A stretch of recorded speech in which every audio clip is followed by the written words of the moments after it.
Today's card is the Seven of Swords, coming from our AfroGoddess tarot deck.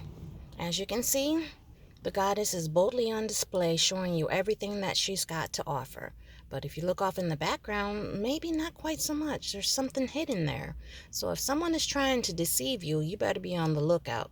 But at the same time, if you're trying to get away with something, look out. Somebody might be watching you too. Don't always be sneaking. But if you need to get away, just let it be known. Don't hide anything.